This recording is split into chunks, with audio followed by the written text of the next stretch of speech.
श्री मधुसूदनं बाल्यचरित्रं काम्य मनोहर बेश विचित्रं যশোদানন্দন सुंदर कृष्णं त प्रणमामि च बाल गोपालम।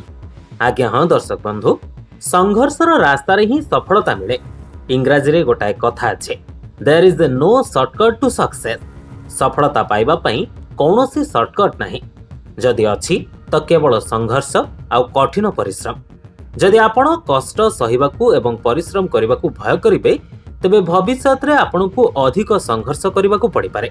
किंतु जदि आज आपण धैर्यर सह श्रृंखलित रहिबे तेबे आगकू सफलता निश्चय भाबरे आपनको पादचुंबन करिबा। आज आमे आपनकू लिव लाइफ ओडिया चैनल माध्यम रे एक प्रेरणादायक क्षुद्र गल्प उपस्थापन करबाकू जाउछु। आ आशा करूछु एई गल्प आपनकू जीवन रे संघर्ष एवं सफलता विषय रे एक नूतन दृष्टिकोण देबा। बहु समय पूर्वरु जने प्रसिद्ध मूर्तिकार एक सुंदर मूर्ति तैयारी करबा पई पत्थर खोजुथिले। जंगल रे बुलु बुलु से दुईटी पत्थर पाइले। से निजर जंत्रपाति बाहर करी प्रथम पत्थर को काटिबाकू आरंभ कले। जेमिति शिल्पी जनक प्रथम पत्थर उपरे हातुड़ी एवं निहण रे प्रहार कले, पत्थरटी चित्कार करी कहिला, आह मते बहुत कष्ट होउची, मते छाड़ी दियो, मु एई जंत्रणा सही परिबिनी। शिल्पी जनक बहुत दयालु थिले। से सेई पत्थर को छाड़ी द्वितीय पत्थर पाखकू गले एवं काम आरंभ कले।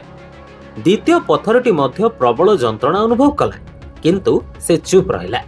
से जानिथिला जे एई कष्ट परे ही तार रूप बदलिबा।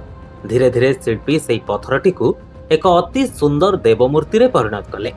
किछि दिन परे गां लोक माने सेई मूर्ति को नहीं एक नुआ मंदिर रे स्थापन कले।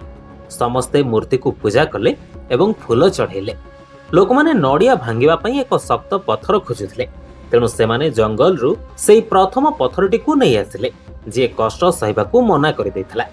तेणु दर्शक बंधु, परिस्थिति एपरि हैला जे द्वितीय पत्थर जे कि कष्ट सहिथिला से मंदिर भितरे भगवान होई पूजार्चना पाउथिबा बेले प्रथम पत्थरटी जे कष्ट सहिबाकू मना करि दैथिला से मंदिर बाहरे रही शह शह लोकंकर नड़िया प्रहार सहुथिला।